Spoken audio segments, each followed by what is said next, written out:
Hi, Robin with Oxy-Dry.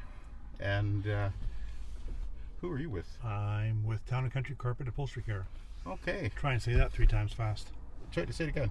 Town and Country Carpet and Upholstery Care. Okay. That was smooth, eh? Anyway, this is Roger. A lot of you guys who are watching my channel know who Roger is, and we've been, we've been watching your journey, I guess. And yeah, 4 years. Let's see, 4 years. 4 years, almost 5. Almost 5, yeah. So, I kind of wanted to, we just did a job together, and that was interesting, eh? Yeah, I learned a few things, always do when I'm with you. Can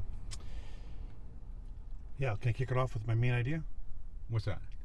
Talking about, groundbreaking, game-changing things. Okay. You've been mentioning it about the machine you got, the rabbit machine. Yeah, that's how the extra speed yep. seems to be making a difference. Mm-hmm. I've been experimenting with the liquid version of Procyon. Really been happy with it. I've done jobs that I've done in the past, and now I've pre-sprayed with Procyon, and it's made it way easier and with way better results. I posted on the Facebook group about this church I did, and ran into the janitor, mm-hmm. and she was just amazed at how good the dining hall looked, because there was all sorts of food stains and coffee stains on that. And so how do you now? Everybody's going to say, well, okay, what exactly did you do, Roger? Yeah, so how did you use it? Yeah, so this particular job, I first did it when I had the truck mount. Yeah. And it didn't look that great when I was done. Truck mount, schmuck mount. Yeah, well, it just... it's okay. You know what? It is what it was, right? It was a difficult job, and they were happy enough with it. They brought me back, and I switched over to low moisture, and this is the third time I've done it with low moisture, and this is by far the best results. Oh, yeah. And because when you pre-spray the Procyon, somehow it just breaks down the food spills, the drink spills. And I still use the Bonnet Pro Rocket, Revive It. Yeah. So you've sprayed it down. Yep. And then what? And then I just go over it as normal with the Hog's Hair pad and the Rocket with in the tank. In the tank. You're shower feeding. Shower feeding with a little bit of Nano-Max. Uh-huh. And literally watching as I'm going over it, the stains go away. Now the odd time you have to hit it with the proxy or whatever, but for the most part, 95% of the time I don't have to pre-spot. Okay, now you said this is a church dining hall. Dining hall, so it would have been an olefin, commercial grade, level loop. Yep. Okay. Yep. Yeah, really good quality carpet. And you're using your rotary machine? Using the rotary high speed. Okay, 300 RPM. 300 RPM. What pad were you using? The gray Hog's Hair. Okay. And then I have a helper follow behind me with the Ironman cotton pads. Okay. Did you notice a lot of stuff dirt getting onto the Ironman pad, or no? A lot of dirt getting onto. Like how black? Oh yeah. Yeah. When you go over the gray pad, we're swapping that out about 200 square feet aside. So you get about 400 square feet for a pad. Okay. So you're really pulling up a lot of stuff. Yeah, and that particular job, like I probably wouldn't switch out that quick on a regular job, but because of the amount of food stains that I am doing that, and again, it looks really even when you're done. We went back, we did the sanctuary of that church, went back and touched up some spots that had reappeared, and we just used the Procyon and a brush and a cotton rag, sprayed the spot, rubbed it with the brush inside the cotton rag. Everything that we touched, it came up on. So it's a good universal cleaner. Okay. It doesn't have to be rinsed. No odor to it. What's the drawback? The drawback is you don't want to get it on metal. You'll etch it or varnished or finished wood. You want to wipe it off right away. Yeah, and I'm very careful. Like I only use it in a trigger sprayer or the battery sprayer. Mm-hmm. I don't tank feed it because you get, the pad can fling it anywhere. Oh, okay. I may go and try it that way on a large job to see if I need to do the Rocket as well. Right. But one of the things that I found when I've used Procyon in the past is I found that it really, and they say this in the instructions, but it does seem to really need the dwell time. Yes, absolutely. And So, someone mentioned that on whereas the other Facebook products page. don't necessarily need it, that product does seem to Yeah. need it. So, Yeah, someone mentioned that on the Facebook page, and I recall when I did the stage of that room, I had gone and pre-sprayed the Procyon, and when I moved my machine up to there, I said, I'm just going to try it without the rocket. And so I did the gray pad and the Ironman pad to follow up, and it came up perfectly well. So Oh. I'm pretty sure there's a good chance that it's going to be effective by itself. oh yeah, I'm just waiting for the right opportunity. I think in a case like that, I would pre-spray about 2 feet of the border anywhere there was wood or vinyl or anything like that, Mhm. and then I wouldn't have to worry about overspray with the pad with the gravity feed. Mhm. I used it last night on a job I did about 2 weeks ago, a commercial building, where it's got a definite down the center of the traffic lane, and I wasn't happy with it. And so when I pre-sprayed with Procyon this time, and then did the regular rocket, all the yellow look was gone, okay, and it was easy to tell because it was a blue carpet, which really stands out. I put pictures on the Facebook page, the SETT group. yeah, I don't know how well that translates, but it looked really good in real life. right. So, yeah, again, talking about groundbreaking, game-changing things, we're always there's we're a always couple gonna- things you can experiment with Yeah, that yeah. might really help. Right. Well, one of the, I'm pretty sure Procyon is actually it's a Green Seal certified product too, isn't it? I think. It's quite amazing. I looked up on their webpage, Yeah. and then I looked up on some just general carpet cleaning things about people have used it, and that's where I found mostly about the drawbacks of be caution on metal and stuff. But yeah, the product itself seems to be amazing. Yeah. You know, well made, well produced. Yeah. Price is really good. When you're thinking of different products that you might want to use, do you have in mind the safety aspect of it, the health aspect of it? Yeah, that's why I like the Bonnet Pro. I mean, we're fortunate that we have that in Canada. Yeah. We don't have the other ones that are coming out. I won't mention them because I might get their names wrong, but like the Dynamax is absolutely fantastic for people that don't want any odor or have allergies or any concerns. Yeah. I've never had anybody complain afterwards, and I've explained it to people, and they're really happy to see the zero health rating, the naturalness of it. And I found out that if I mix Dynamax Stronger, it actually cleans better. Yeah. So I don't have to now. Sometimes I would pre-spot with the rocket and tell people I have to do that to get the stain out. But again, that's one of the things I haven't experimented with a whole lot that I need to maybe do, because 1 ounce a gallon, that's really diluted. Oh, it is. You know, I and actually. for most times you can get away Yeah. with it. I actually I don't even go to 1 ounce a gallon any longer. I stopped doing that 6 months or more ago. I just get I'm gonna go 2 ounces per gallon. Okay. Yeah, I'll It doesn't make. yeah, It goes a long well, way. most of them anyway. are 4 ounces. Because like for crying out loud, I mean, look how little we're actually using per job anyway. You know, I mean, when you so that makes an average house. How many gallons are you actually going to use of product? Well, actually, I'm pretty close to a gallon per 400 square feet. Really? Yeah, So I've in other words, checked a couple times on average, and it's pretty darn close. Okay, so in other words, a typical house, which is probably actual carpet cleaning, you're going to be doing quite a bit under 1,000 square feet, actually. Most of my jobs are. Yeah, you're pretty small. So you're usually using less than 2 gallons per job. Absolutely, yeah. So that's not a lot of product. No, it's not. No, and so that's a very minimal part of your actual cost of operating anyway. Yeah.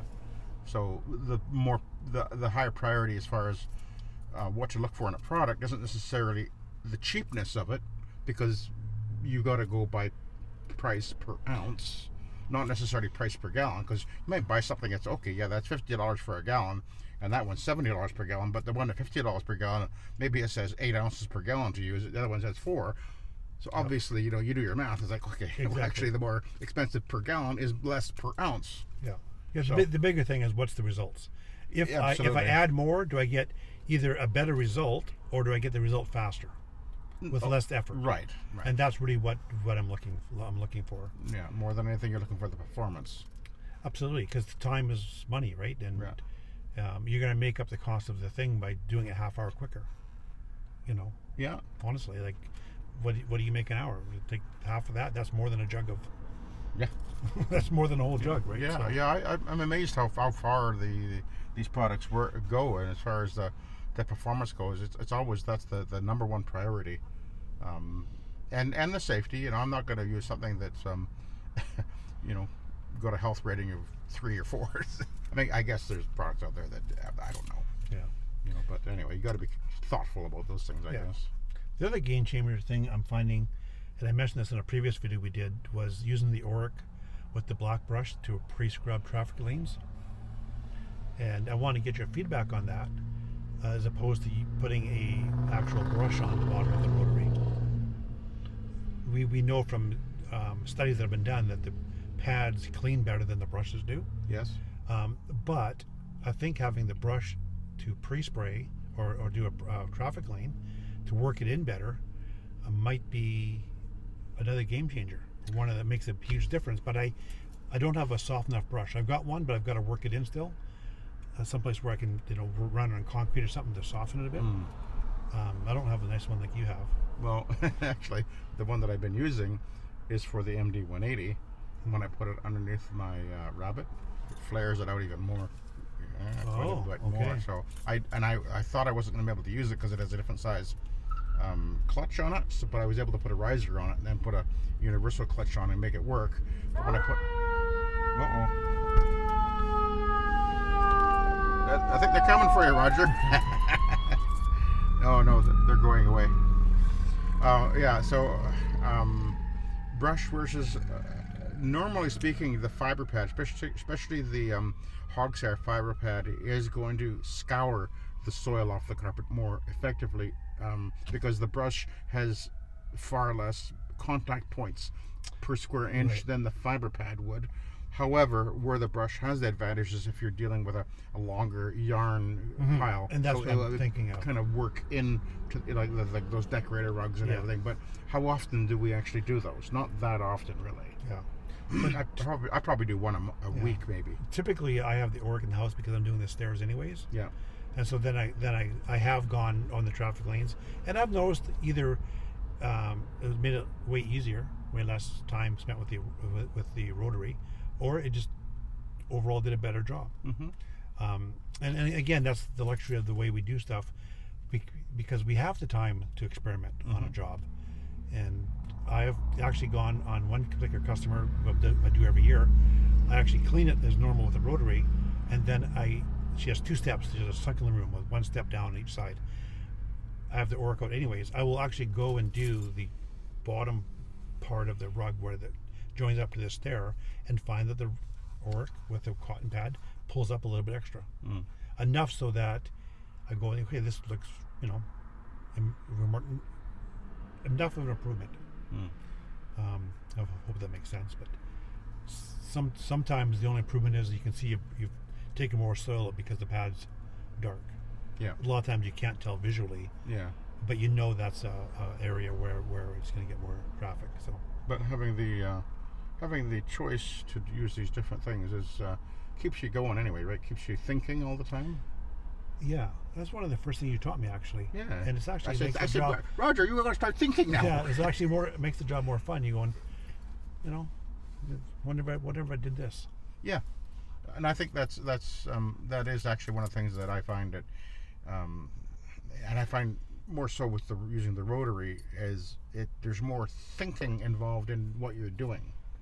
You have to, and even just the handling of how you maneuver the machine, you're always thinking about where it is in relation to where you just were, and making sure that you do, like we just did this church here, and as we're going across the carpet, you're always watching to make sure that you're getting that even application and the moving of the machine back and forth, and then you go back and look at it afterwards and you can see.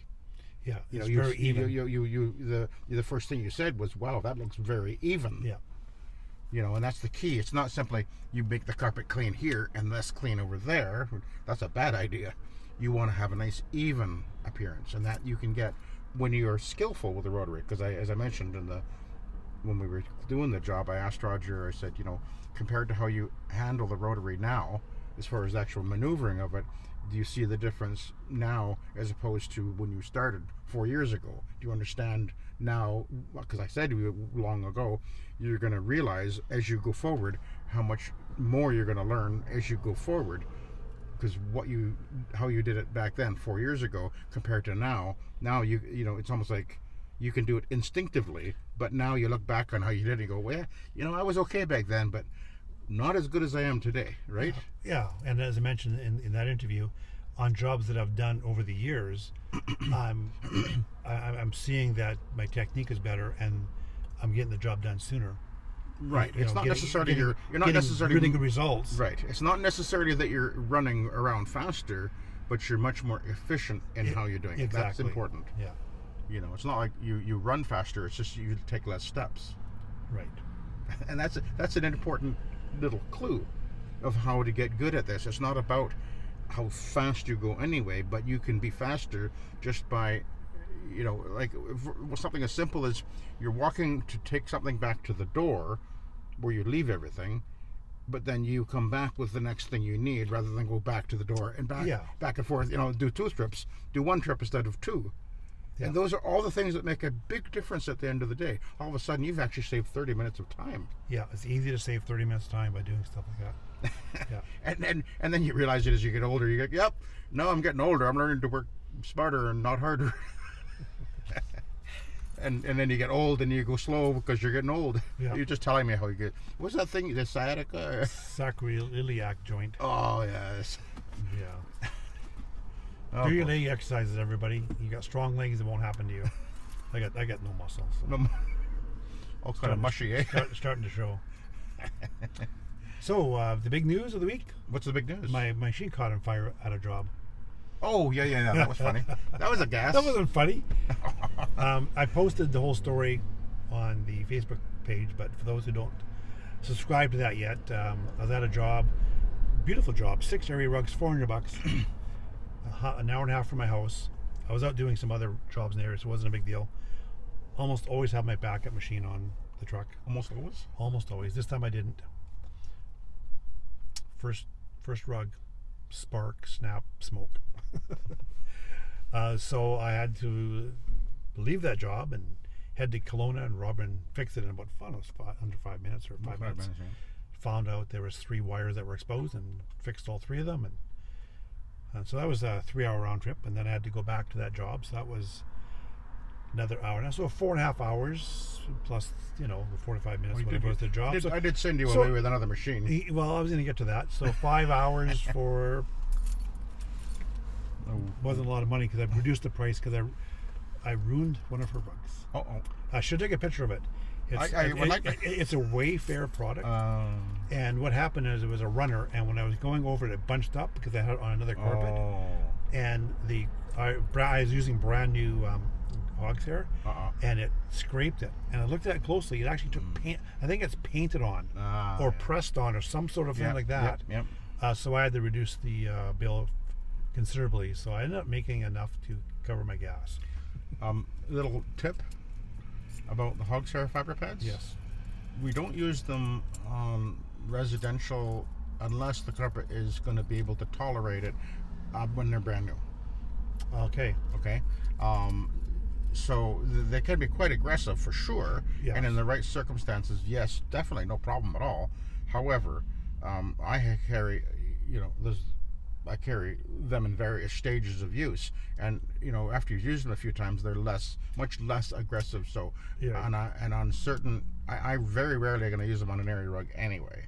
If I'm going to use any fiber pad on an area rug, it'll only be the white fiber pad. Okay, that's good to know. I generally use, do Berber, a lot of Berber in my area, so then I never really noticed an issue.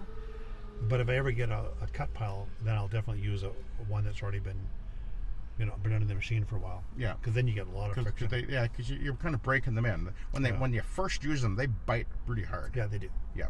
But that's where you're going to do a nice ugly commercial carpet. It's like, okay, time for a brand new hog's hair. That's a good tip. So, I was going to surprise the group by posting a picture of the new machine that you got for me. So I'll do that. I'll do that when I get a chance. Well, I got to get it fixed first. Well, turns out I'm going to get 2 machines from Robin because I need 2 machines. my main machine. I'm going to be rich. My main machine is kind of. I already bought it anyway, so it's old and it just caught on fire, so I'm less excited about it. So I have one now already that I picked up from him, so I'm going to start using that. And then he's got this beautiful machine that you've probably seen on his channel that we're going to work out a deal for later. I gotta figure out why it's grumbly. Yeah, Yeah. I think it's just a bad bearing, which is probably not a big deal to fix. Yeah. Just pull the motor out and pop the bearing off and put a new one in. Wouldn't be expensive anyway. If that's all. I'm pretty sure that's all it is. Yeah. So the machine I got from you is a little bit different. I haven't tried it yet. The NSS one. NSS. Oh, okay. It's a little bit longer in the base, so where the actual drive block is, it's a little bit further away from the wheels than my other one is. Oh, really? And we were using it. I thought this seems to sit flatter. We used it on a job just to dry. It was a big commercial job to dry the carpet, not to use it as the beam machine. And I noticed that right away. I'm thinking that might make a difference, making it more even. Yeah. One of the things I've mentioned in videos before, as I've said, one thing to bear in mind is that, and you're probably going to agree with me when I say this, people might think rotary is a rotary. That's not true.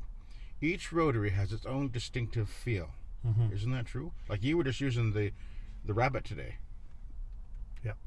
Big difference between every other machine you've used. It felt awkward. Just the few minutes I used it for. Well, you haven't used it before. So. Exactly, but that shows that they're different, right? Everyone feels a little bit different. Yeah. Yeah. You compare that to my MD180. The MD180 feels very light, actually, compared to this thing. But once you get this thing rolling, I mean, it's Oh man, it's smooth. Really, very really smooth. smooth. Yeah. So talk to me about your thoughts on SETT. SETT. So, and where we're going with it. Where we're going with it. Okay, so my main thought is what is SETT, by the way? Soil extraction transfer technology. Okay, just in case I didn't know. Yeah, exactly. My main thought about is it separates us another level from people that think that we're shampooing carpets like they did in the 60s. Right. And amazing that there's still those people around. Or bonnet cleaning the way throw it in the bucket, squeeze it out, throw it on the yeah. Like Tony, the guy I bought my first equipment from.